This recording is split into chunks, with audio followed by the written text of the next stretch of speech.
يعني ايه؟ يعني انت ممكن تقول مثلا ازاي الشخص يقدر يعرف ان هو عنده اضطراب في الشخصيه؟ يعني هل الشخص بيعرف ان هو عنده اضطراب في الشخصيه؟ هل الشخص بيعرف ان هو عنده مشكله او توحد؟ هل بيعرف؟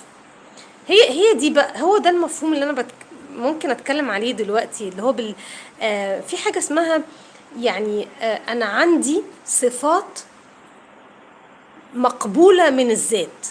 مقبوله من الذات، يعني بالانجليزي اللي هي بيقولوا عليها ايجو سينتونيك.